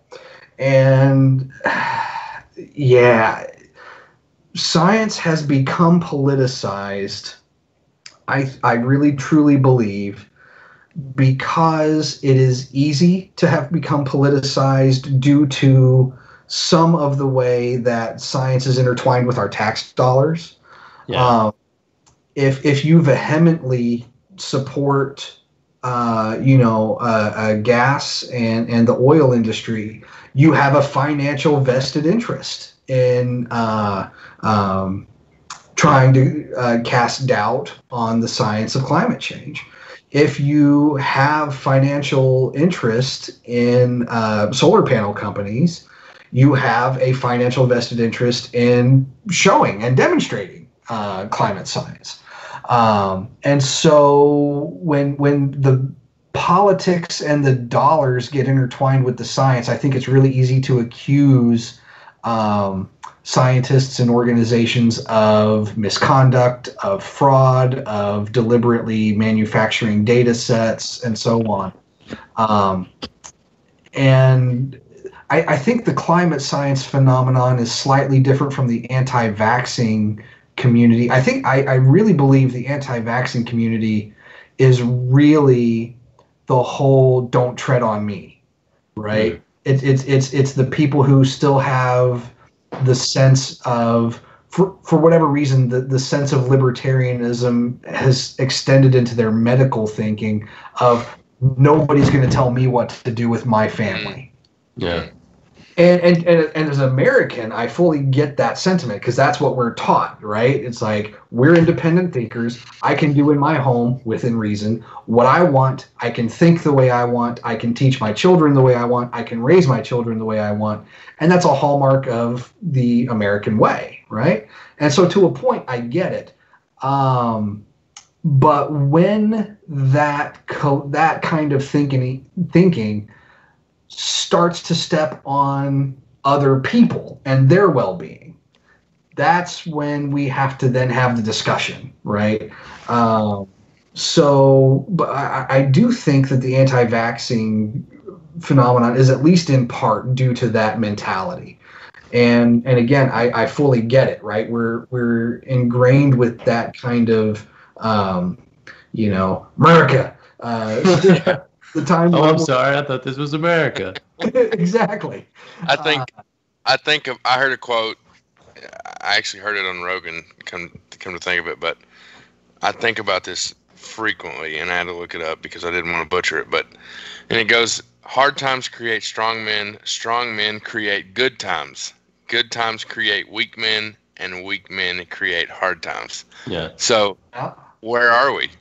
Yeah. Yeah.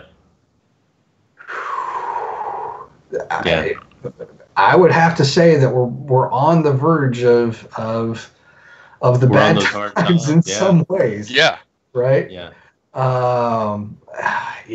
I mean, kind of bringing this whole thing full circle in some ways, right? So are either of you familiar with the physicist from New York University, Michio Kaku? No. He's Japanese. Wait, kind of long hair? Yeah. Yeah, I do know who you're talking about. Yep. Physicist. Yep. And so one of the things that he likes to think really deeply about, right, is what's in store for humanity, right? What's in store for humanity over the next century, 2 centuries, 3 centuries. And one of the points that he makes, and I think it's a well-made point, is in his view, humanity is really on a cusp, right? We have a lot of technology, and we have the chance with our technology to become a space-faring species. Within the next few decades, we really could put a sustainable habitat on the moon, potentially on Mars, maybe even beyond. Who knows? I'll come back to the thought that I just had when I'm done talking about this. So, we're on that cusp.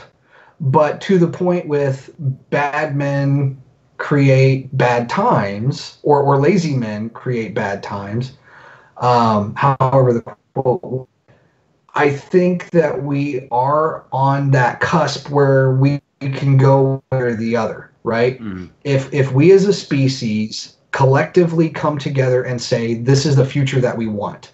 We want, instead of China versus America, Russia versus China, Russia versus America, America versus Russia, et cetera, et cetera, et cetera. If instead of that, weak men create hard times. Yeah. Yeah, I want Star Trek, not Mad Max. Exactly. And actually, Star Trek is one of the examples that he uses, right? So yeah. Michio talks about the potential for us to become a Star Trek type society.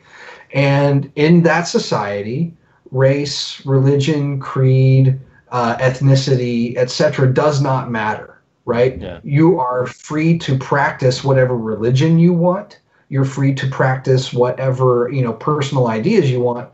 It's just that humanity as a collective has agreed that we're going to be one species instead of these separate things. And I hesitate and worry to think about what will happen to humanity if we don't go that route. Yeah. And the reason I say that is, and I know there's a lot of people probably in your listening audience that are probably going to disagree with me vehemently on that point, and that's okay. But humans can only stay fractured for so long.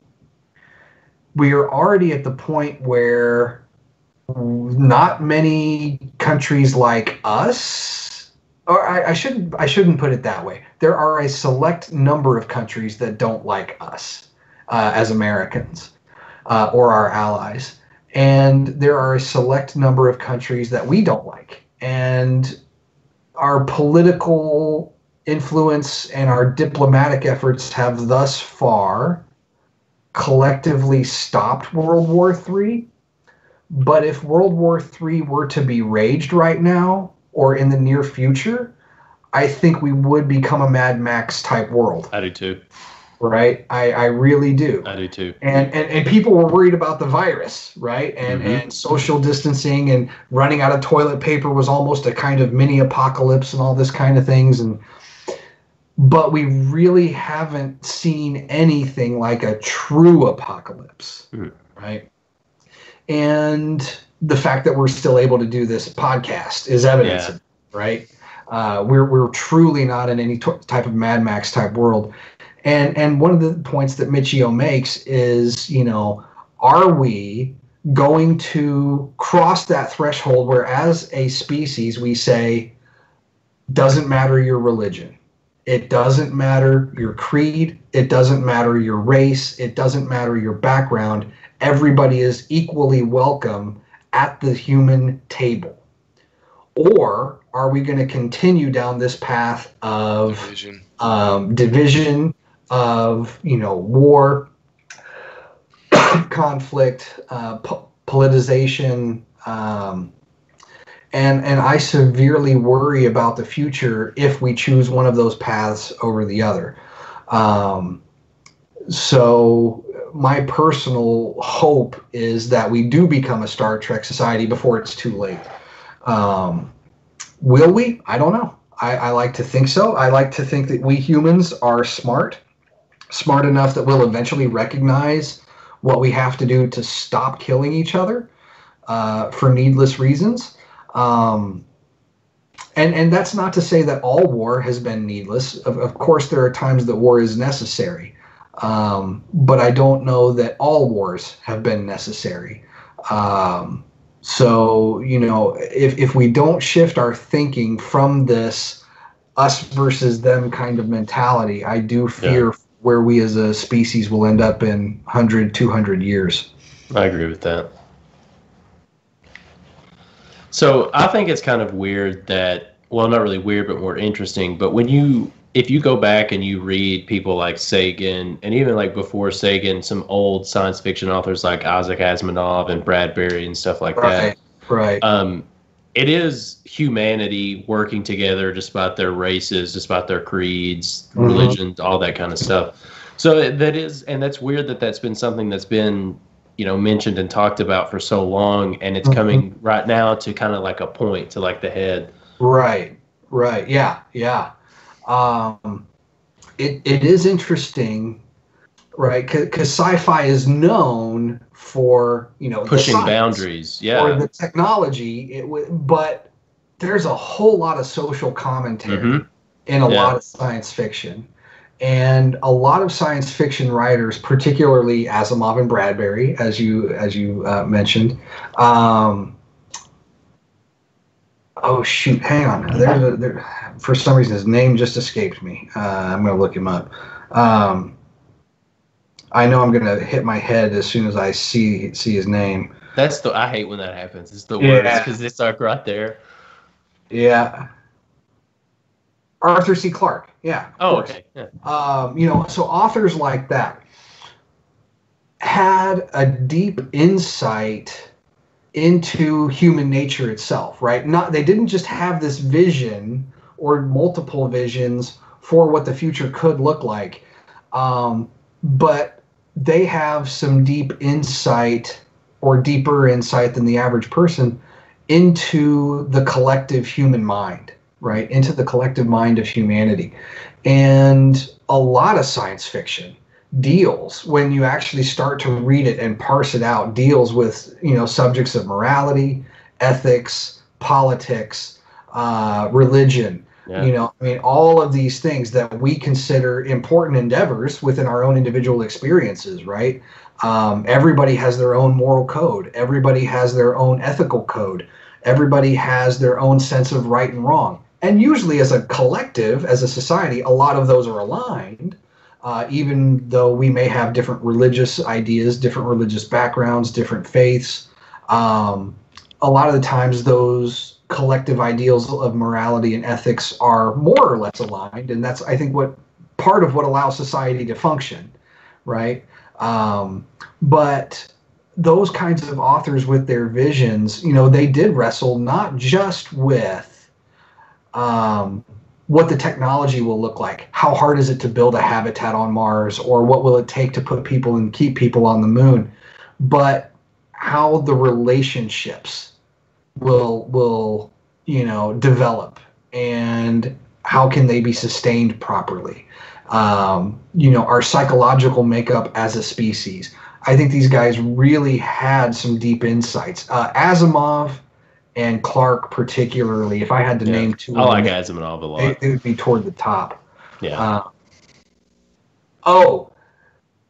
I said I was going to share a thought with you guys a while ago, and then I forgot to finish it. So we'll come back to this because this is terribly important. But when I was talking about places that humans could go in spaceflight, so there's an idea, right? Instead of putting people on the moon or on Mars, that we don't put people on the surface of Venus, but we actually build Cloud City in Venus. That'd be awesome. So, the whole idea is, let's say I'm at a party and I blow up a balloon and I tie off the balloon. If I just have air in that balloon, what does it do?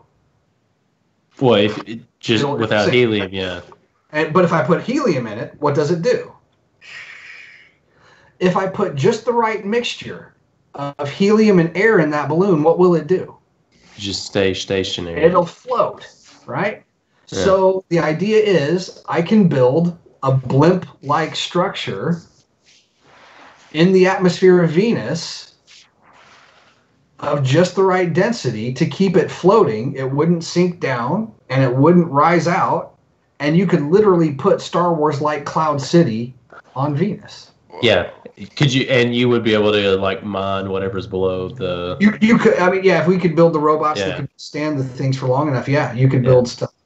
I just remembered that, and to me, I think that's a great idea. Of course, the technical challenges, the atmosphere, the kinds of clouds you'd be putting these things in, you'd have to do a lot of things to make it work.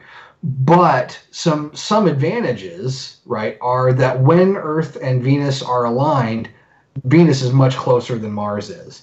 So getting things to and from Venus and sending signals to and from Venus would take less time. Because Venus is inside our orbit, it crosses our orbit faster than Mars does. Yeah. And so those times where we would be aligned would be more frequent as well. So sending things to and from would be cheaper, would be more economical. And I mean, it would just be awesome to just say, yeah, I live in the clouds. Literally. Live in the clouds on Venus. Seriously. I just remembered that, so I wanted to put that out there. That is really cool. But, so yeah, we can go back to the society issue if you guys want. I think I've said about everything I have to say on that, unless you guys have any either follow-up thoughts or questions or... No, I think you hit the nail on the head that these authors, they really did have, they had this science fiction-y ideas, but it was wrapped around actual human issues. And that's probably why those stories are so good and why they are so inspiring and are still around today. Yeah. Another author, one of the more recent authors, even though he's late now, I would put up there would be Michael Crichton as well. Oh, yeah. I like Crichton a lot. Especially with the Jurassic Park, so I'm biased, but it's exactly where I was going. Even with the virus around, people talking about the issues surrounding that kind of stuff. It's not a huge leap to then talk about can we reanimate things based on DNA and whatnot. So you look at some of the things that he wrote. If neither of you guys have read it, one of his books is called Timeline, and it was made into a movie with Paul Walker. It was not the greatest of movies. It was okay, but the book is much, much better. But there's a lot of social commentary in that book as well as the ethical implications of what time travel could potentially pose. I'm sorry. As a physicist, I have to tell you, our classic idea of time travel, where we step into a machine, push a date in the past, and go back, not possible. Yeah. I'm sorry. I hate to I know that people are like, come on, physicists, get on it, right? We want to go back in time. It's not going to happen. But I should say in the near future, right? Somebody may discover a loophole that we're not aware of. I never like to say never, right? Because at one point in time, 400 or 500 years ago, if you would have told people, yeah, there'll be a day when I can have some device that I can talk to somebody on the other side of the globe, and Isaac Newton would think you're crazy, right? We're going to bring you with the stake now. So, never say never, but at least with physics as we know it today, time travel is not going to happen like that. So, I know. I tell you, I'd go 3 or 4 years into the future and just, take note of the stock market. You know. And, Hey, are you into Bitcoin? I missed the boat on that one. No, you did not. I missed. I promise. Listen, okay. The last Bitcoin will not be mined until 2140. This is super early on. I'm telling you, man. This is super. Oh God. Well, okay, true, but I missed the boat on the bubble, right? I don't think so, man.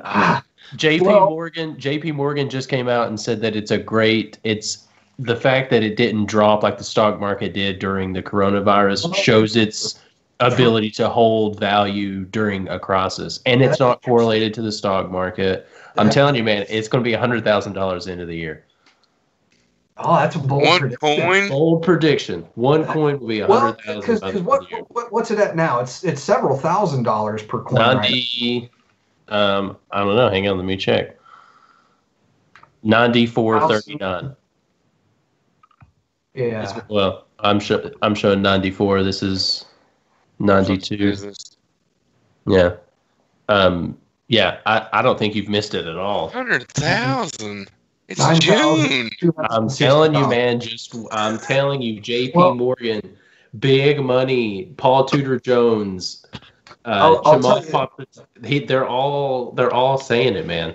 I'll tell you something funny, right? So, when I was in Indiana, I knew a kid who was a few years younger than me, but far smarter than me with computers, right? This guy is a computer whiz. He's got a PhD in chemical engineering now from Purdue University. Get that guy. But we lived in Indiana together, right? Or in Muncie together before he went off to Purdue. And when he was in high school, I was in college, and we were at Applebee's one night with a group of friends, and he just starts talking about Bitcoin, right? And I'd never even heard of it. So he starts talking about how awesome it is and how he's got his computer. And this was in like 2008 or 9, right? That's like when it first. Years ago, I think when it came out, right? Yeah. And so he's talking about, my computer's at home, it's running code, it's solving these problems, I'm mining these Bitcoins. So a couple of years ago, when I, kind of started to dig back into it, and I looked at what it was worth, and it was, 3,000 or 4,000 per Bitcoin a few years ago. I called him up, and I was like, "Hey, man, do you still have that computer?" And he was like, "Dude, like a couple of months after I was talking about it with you guys, that computer crashed, and I just didn't pick mining it back up." And he had like 3 or 4 Bitcoin on that machine before it crashed. Yeah. And so he was just like, "Oh golly." Yeah. Seriously, man. Okay, think about it like this. You think that, and I am of the opinion that space travel in the near future will be a thing.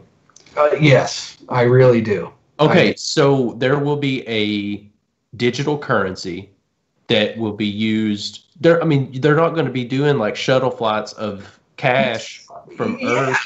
I mean, because, the whole idea of Bitcoin and cryptocurrency, right? Like I said earlier, we're really not that far from the internet controlling your bank. Yes. Right?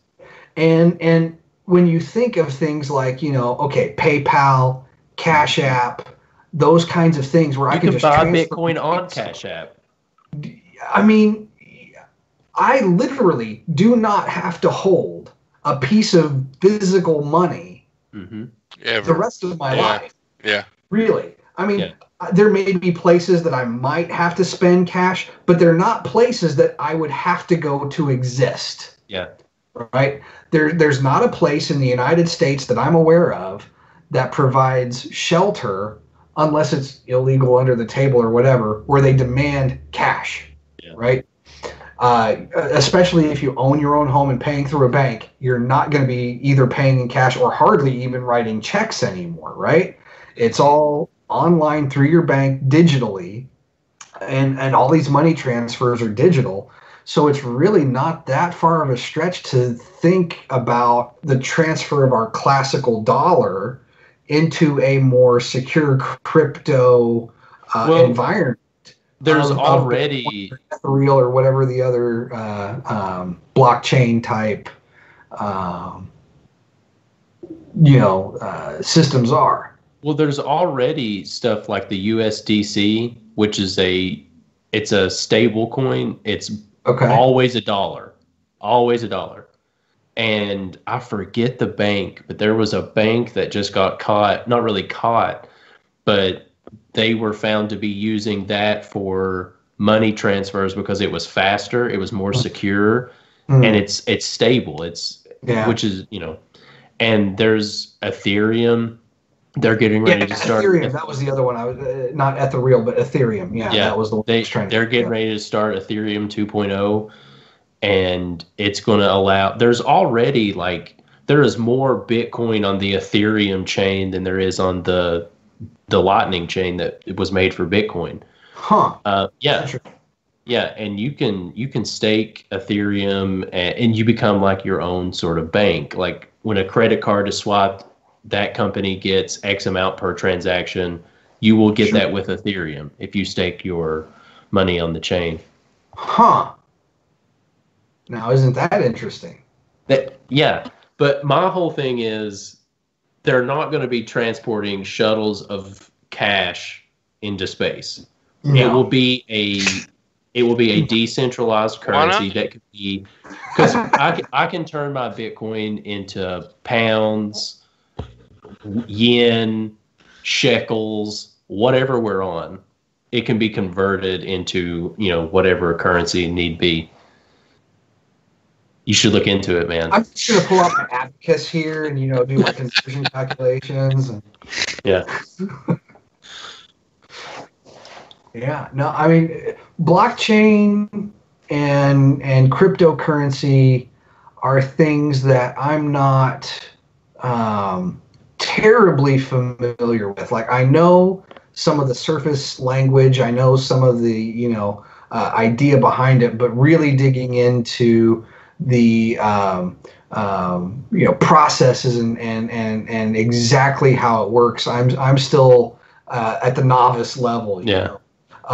But it is fascinating stuff, that's for sure. And the more we move into a decentralized and highly technical society, I mean, it is how things are going to go. So I forget what author it was, but there was a sci-fi author. It might have even been Asimov. Don't quote me on it. I'll have to look it up. But he predicted that people would not use money, but they would have a card that had all their money on it. Yeah. And then not long after that, out came the credit card, right? Lots of sci-fi people predicted technology similar to the iPad. Isn't that weird how that happens? Yeah, I mean, how many years had Star Trek been running where they're just typing on these, touch screens, cell phones, and then in the late 90s, early 2000s, these touch screen technologies start to become commercial, and you're like, man, some of these guys knew what they were talking about years ago, Yeah. But yeah, so the whole cryptocurrency thing, I really do see it as one of the avenues for what currency and trade will look like as we move into the proverbial space age. Yeah. I agree. No offense to the Apollo missions and the fact that we have landed on the moon. I would argue that once we stopped going into space regularly, the International Space Station is a little bit misaptly named. It technically is in space, but I mean just barely, right? Yeah, it's like a satellite. Yeah, and so I really hesitate to say that we're in the space age yet, even though we're stepping into it. Fixtures in space, we have things on Mars, we have things on Venus, we've sent probes, to the outer reaches of the solar system. A couple of our probes now are really on that border between our solar system and whatever's beyond that. So, but we are not really a spacefaring species as a whole yet. So I would still say that if if you want to say that we're in the space age, we're in the fledgling era of the space age. But yeah, I mean, I do see cryptocurrency as playing a role in this endeavor. So, yeah. But hey, man, thanks for coming on. Guys, we would definitely want to have you back after all this is done, and you can talk about some of your findings, stuff like that. That'd be awesome. So this summer, I'll actually be starting to dig into it somewhat. So maybe around like Christmas break or something like that. That'd be awesome. I'll have a lot more to tell you guys about it. That'd be awesome. Absolutely. And I'll come up with some more flat Earth riddles. I do have one very important question. Yeah. You live in Louisville. You travel to Prestonsburg often. I do. So during the semester, it's usually 2 days a week. Okay. Yeah. So and the administration of Big Sandy has been great to work with me on this. So I have my schedule set up where a good portion of my classes are online, and then I have classes 2 days a week in person. So then I set up my schedule where the classes that I'm taking here at U of L are on the days that I'm not traveling to Prestonsburg. So it is 3 hours one way. So I'm in the car 6 hours those days that I do, but it is only 2 days a week, right? So when you think about it in those terms, it's like 12 hours of commuting time a week. That's really not that much more than a lot of people do, right? If you have a 45 to, an hour commute one way, when you add it up throughout the whole week, that's 10 hours almost. So it's really not that much more, except when you're in the car for that 190 miles. That's a great point. But cats or cards? Oh man, I'm a card. Don't say Hoosiers. So I was a Hoosier fan when I grew up, right? Well, because I get it. We said we'd talk about this just a little bit. So I was born in Colorado. We moved to Indiana when I was a little kid. And, of course, Bobby Knight and the IU Hoosiers were, Damon Bailey, Calbert Chaney, all those guys. Loved those teams. And then I did a year of graduate school at Alabama.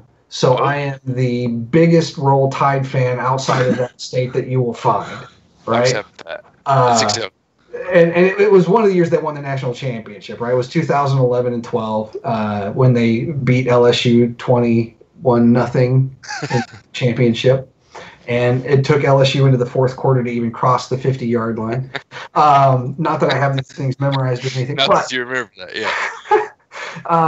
But yeah, so now that I'm here at U of L, I'm a Cards fan, and I obligatorily have to not hate UK fans, but I have to hate them. So, go Cards. Oh, no. Go Cards. Well, we'll work on that.